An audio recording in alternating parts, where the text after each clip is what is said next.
ça va très bien. Yes, excellent. Donc, on se prépare tranquillement pour ton prochain combat qui est le combat principal du TKO 46 le 8 février prochain au Centre Vidéotron à Québec. Je me demandais juste avant de commencer, comment tu te sens par rapport à ça de déjà être la tête d'affiche d'un événement TKO à ton 3e combat professionnel seulement? Ouais, c'est clair, c'est une chance. Je me sens chanceux en fait. Je me sens juste chanceux de tout ce qui m'arrive. Je suis super content. Et je suis super heureux et j'espère vraiment que grâce à moi, on va avoir beaucoup de place. D'après moi, ça devrait bien se faire. C'est une très, très belle carte. Puis je sens déjà un peu l'anticipation ici des gens qui commencent à m'en parler tranquillement, pas vite, là, de cet événement-là.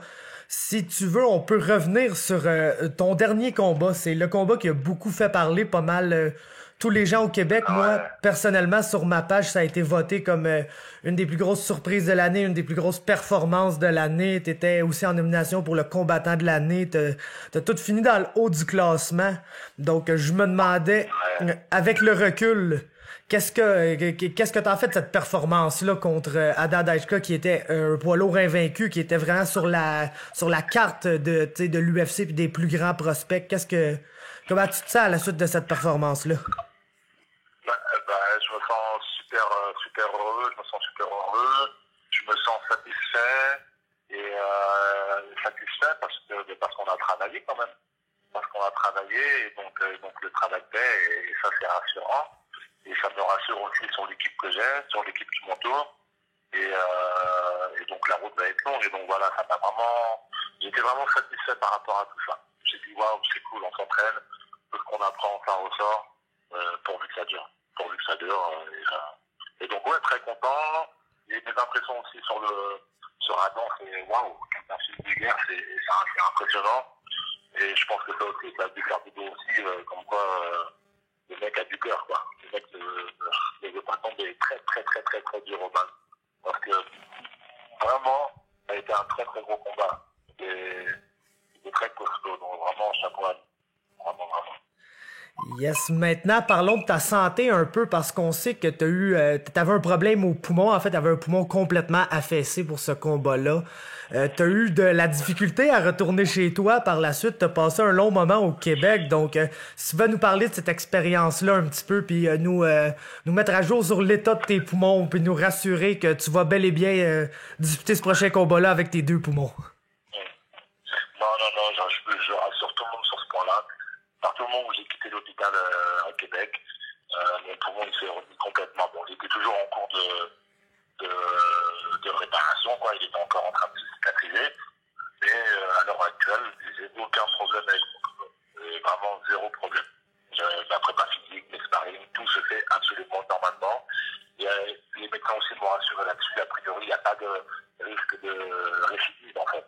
C'est pas quelque chose qui est formel. Ça peut très bien récidiver, comme ça peut ne pas récidiver, mais je veux dire, c'est pas une pathologie qui va revenir, pas du tout. C'était vraiment un coup de malchance, et voilà, quoi. Donc ouais, non, pas de souci là-dessus. Est-ce que tu sais comment c'est arrivé? Comment c'est arrivé? Non. Même les médecins, ils n'ont pas su savoir exactement. On suppose, parce qu'eux-mêmes, ils ont regardé le combat beaucoup de fois et ils n'ont pas su voir à quel moment, à quel coup j'aurais pu recevoir, qui aurait pu engendrer ce pneumothorax. Même moi, je ne sais pas à quel moment, j'ai rien senti, quoi. J'ai juste senti qu'aux 3/4 du round, mon corps ne s'oxygénait plus et que je commençais à... Comme si j'avais mal géré mon cardio, en fait. C'est juste cette sensation-là que j'ai eue. Mais non, impossible de savoir la raison pour laquelle le poumon s'est perforé. Même les médecins n'ont pas su dire. Vraiment de la malchance. La malchance complète, en effet. Est-ce que c'est quelque chose qui aurait pu arriver avant le combat ou t'es pas mal certain que c'est arrivé au courant du combat?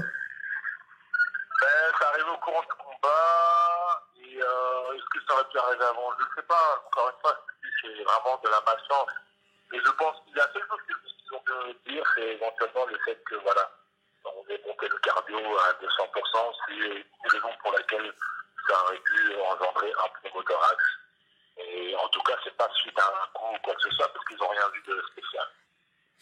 Excellent. Maintenant, parlons du combat qui s'en vient un petit peu. Rafael Pessoa, c'est un autre défi absolument gigantesque. Quelqu'un qui est encore une fois sur pas mal toutes les listes de gros prospects à travers le monde. Il vient en plus de récolter une super belle victoire avec LFA, qui est une très grosse ligue aux États-Unis, une ligue régionale. Donc, je me demandais c'était quoi, à quoi t'attendais-tu par rapport à ce combat-là de la part de ton adversaire? Quand j'observe l'adversaire, très beau palmarès déjà, on est sur 19-0, donc c'est tout mérité. Et donc on a étudié longuement sur ces combats. Et donc on a mis des stratégies en place, on a un game plan comme d'habitude. Et non, je me sens confiant moi aussi. À partir du moment où je suis concentré sur un combat et un adversaire et que j'apprends ma stratégie comme il faut, et je me sens toujours très confiant et je me sens toujours à l'aise en fait d'affronter cette chose-là, quoi. Vraiment, je viens en tant que personne à l'aise, confiant, et on va faire ce qu'il y a à faire, tout en sachant qu'il y a une partie de risque et de hasard et de malchance, etc. Mais on vient vraiment très très très très préparé. On ne laisse rien au hasard, vraiment. Excellent. Maintenant, on va y aller d'une petite prédiction. Je veux pas t'entendre vraiment prédire le combat. Je sais qu'il y a des gens qui aiment ça. Je sais qu'il y a d'autres combattants qui veulent pas vraiment faire ça. Ma prédiction, c'était plus au niveau de la foule, des partisans, parce que on s'entend qu'à ton dernier combat, t'as affronté vraiment un favori de la foule au Québec, mais pourtant, après le combat, on a quand même reçu des applaudissements, une marque de respect du public par la performance que tu venais d'accomplir. Cette fois, t'es le visage connu qui affronte un combattant qui vient du Brésil, qui est très loin de nous, puis on s'entend qu'on a un petit peu plus de familiarité avec les Français que les Brésiliens à cause de la langue, à cause de l'histoire qu'on partage ensemble. Donc, t'attends-tu à être le favori de la foule cette fois-ci? Cette fois-ci, la logique, ce soit moi, oui. Alors après, que les 100% de la foule, je sais pas, je peux pas le dire. Bon, en tout cas, j'espère qu'il y aura du monde derrière moi, parce que, encore une fois, ils apprécient ce pays-là, vraiment, le Canada, ils apprécient mes cousins canadiens, et vraiment, ils sentent bien. Et j'ai senti une très très bonne énergie envers moi, donc j'espère que le 8 février, ouais, les gens seront derrière moi. Franchement, ça me ferait vraiment plaisir d'être en dehors de mon pays et d'avoir quand même un soutien comme ça. Ce serait vraiment énorme, en tout cas. Ce serait une belle surprise. Excellent. Avant que je te laisse partir, Cyril, j'avais juste trois petites dernières questions. Deux concernant tes partenaires d'entraînement. On a Alan Bodo qui va être en action contre Todd Stout. Un énorme combat aussi. On n'a jamais vu Alan. À quoi s'attendre? Alan, à quoi il faut s'attendre avec Alan? Ouais. Alan, c'est un très très bon striker. C'est quelqu'un qui vient du judo. D'ailleurs, vous avez pu voir si jamais tu as pu suivre un peu sur Instagram et sur Factory, il passe des petites balayettes très stratégiques et très bien faites. C'est un combattant très intelligent. C'est un combattant qui était également tough, donc qui est un cogneur aussi. C'est quelqu'un aussi qui débute beaucoup, qui a un bon cardio. Donc non, vraiment, il faut s'attendre à quelqu'un de très complet. Quelqu'un de très complet et donc il peut se passer beaucoup de choses. Excellent. Maintenant, Francis Ngannou va affronter Cain Velasquez. On s'entend à quoi de ça du côté de la Factory? Au côté de la Factory, moi je pense que si Francis respecte la stratégie, tout va bien se passer pour lui. Francis, c'est une machine de guerre. Il a vraiment des qualités athlétiques et si on le façonne vraiment de la meilleure des manières, donc c'est vraiment, s'il respecte sa stratégie, Cain va avoir du mal. Cain va vraiment avoir du mal.